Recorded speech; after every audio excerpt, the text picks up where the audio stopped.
வணக்கம். உங்கள் ரேகா ரேத்தினத்திலே உங்களுடன் மீண்டும் இணைந்து கொள்வதில் நான் மிக்க மகிழ்ச்சி அடைகின்றேன். இன்று நான் எழுதிய ஒரு காதல் கவிதை ஒன்றை உங்களுக்கு கூறுவதில் எனக்கு மிகுந்த மகிழ்ச்சி அளிக்கின்றது. இது ஒரு புது கவிதை.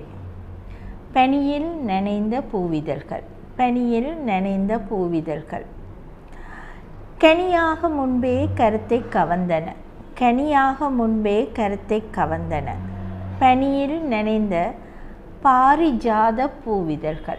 பனியில் நனைந்த பாரிஜாத பூவிதழ்கள் பட்டென்று விரிகையில் பரிதவித்தது மனது. பட்டென்று விரிகையில் பரிதவித்தது மனது.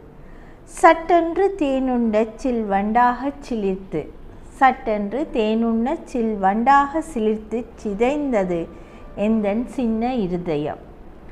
சில்வண்டாக சிலிர்த்து சிதைந்தது எந்தன் சின்ன இருதயம்.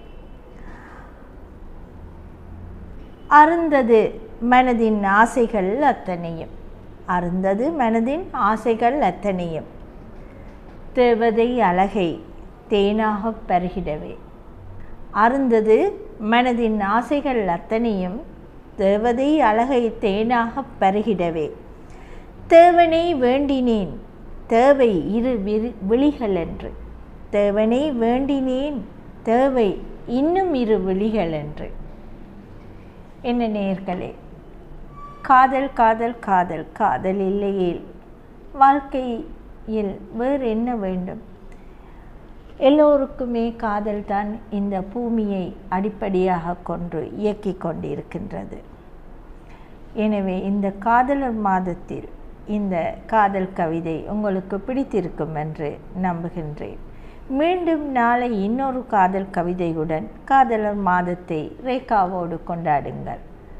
மீண்டும் சந்திக்கும் வரை உங்களிடமிருந்து விடைபெறுபவள் என்றும் உங்கள் ரேகா. நன்றி, வணக்கம்.